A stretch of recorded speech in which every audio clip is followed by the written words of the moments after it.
A double. Let's go. Repping the brand. For real, for real. Let's go. Yeah, look good. Super Bowl review. Let's do it, man. Let's do it. Impy isn't joining us today. He got caught up in some meeting he had to do, so shouts to Impy. I watched the game with him yesterday, dude. It was pretty fun. All the guys and I, we were out for Dunbar's birthday. Dunbar will be on the pod moving forward a bunch for some NBA stuff. But, yeah, it was his birthday yesterday. So we kind of turned it into a Super Bowl party, a birthday party. So it was a good time. What'd you do for the Super Bowl? I actually haven't spoke to you since. Well, we got to save for the podcast. Right. So that's why like you don't want to get too many takes off because then it hurts the conversation. That's the thing I think I've learned over the past year or so. It's just like we can't get too deep into it because then it's going to sound repetitive. You want to make it sound organic. So yeah, that's why I kept it quiet. No, I was just in Long Island, and it's funny when you watch with an older crowd, especially with that halftime show. They had no idea what was going on. Meanwhile, you hear is yeah. Like I was hyped, dude. The best part of the Super Bowl is the halftime show. I wanted to. If we could just talk about the halftime show first, just because it was a highlight. Let's do it. Like, I was hyped to see Kendrick, but just the start of it though with Dre and Snoop, just he knows how to get a party going. Just his flow, dude's crip walking. He came in ready to go. Just that intro was perfect. I mean, are they not the icons of LA hip hop right Yeah. now? Especially like obviously, you know, there's been some rappers and art musicians that have passed away, but like currently right now, it's.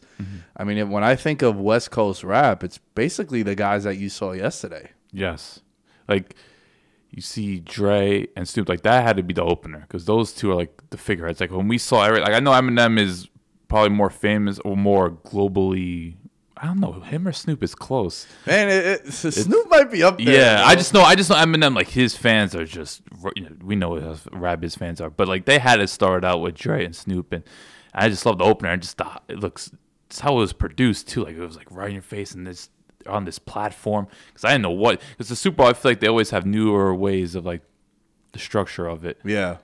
Like we saw with Shakira and J-Lo, which was one of the greatest halftime shows. I mean, we need to listen. I mean, for different reasons, Yeah. but that halftime show. yeah, that show. I mean, great girls all Yeah. around. But yeah, it was cool, man. I really enjoyed it too. They were playing the bangers. Yeah. All right. They did play California Love, but they didn't open with that.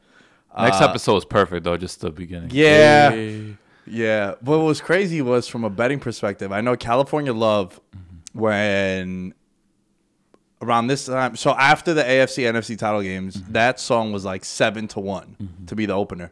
Right. And then I think Saturday afternoon, so 2 days ago at the time we're recording, it was like even money some places. So it got a lot of steam, California Love, because if you think about the lyrics, it kind of made sense, like welcome everybody to the Wild Wild West. Like that would have been perfect. But they ended up playing it anyway. And then the 50 Cent stuff was hilarious, right? Did you think it was gonna be him? I thought it was gonna be E40, the surprise guest.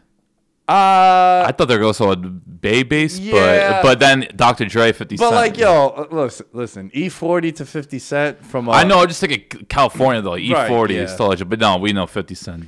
Yeah, YG would have been cool, but he's like a massive Rams fan. He's a huge Rams Look, fan. everyone would have been hyped, but I don't know if he's not like you Yeah, gotta be like a real I know, global yeah, icon. That's why I could see why E40 wouldn't fit either. Because to me, Super Bowl, it's just the way they present that. I was like, they're gonna take like the icons. Like that's how I look at it. Even though it was a little crazy looking back now, Travis Scott actually got that spot because that came quick.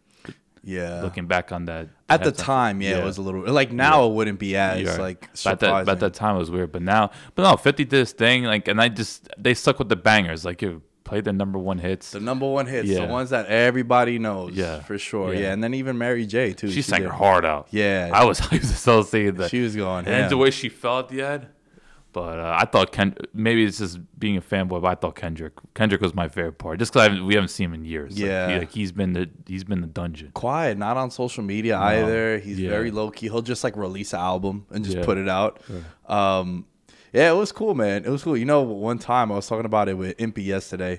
He was like, dude, when Kendrick was performing, he's like, bro, isn't it crazy that we saw him play in Cortland? During Good Kid, Mad City, he was doing like the college 2012? tours. Yeah, 2012, around there. And he opened for Steve Aoki. Man. Think about that. Like, now seeing this is a decade ago, bro. It's crazy. 2012 is when Good Kid, Mad City. Yeah. I love that Mad City was the opener, and then he went to All Right. Like, to me, the song selection was perfect. Yeah. The way they transitioned.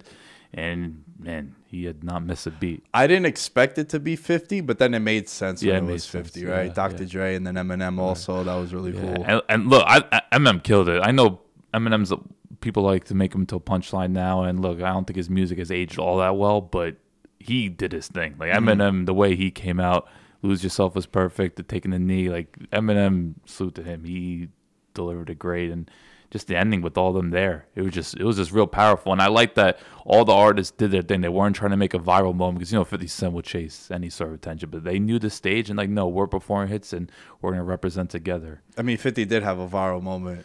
Yeah, but he wasn't like trying to like, right. It wasn't a part egregious. of it was a homage to the video. Yeah, like right? it wasn't obnoxious. Like 50 Cent, like he'll do whatever it takes to get. I get what you're saying, but yeah. it was egregious. But look, 50, he's a born entertainer. So yeah, I thought the halftime show, it really made my night. Like just everything that came together perfectly, and it was just great to see everyone get celebrated. And it's about time that we saw a halftime show that utilized different artists. Because to me, not to go on a downhill here, but I thought Atlanta completely botched it, like the Super Bowl show with Maroon 5, like complete. How do you not have all the OGs of Atlanta hip hop? You should have Outkast, T.I., Jeezy, Gucci, Luda. Try to get 2 Chainz, salute the 2 Chainz, get him in there. Like the fact that Atlanta, like okay, they got Big Boy, which is cool, but to me, I just remember watching Adam Lambert looking like a human coloring book with his shirt off, with all his tattoos, just playing songs. Adam Levine, by the way. Adam Levine, what I said. Yeah, Adam Levine, like not to sound salty, I think, but I'm just like, this is just terrible. So I'm glad they recognize the stage. Look, we got to do it up for California because California, we know, is one of the pillars of hip hop, and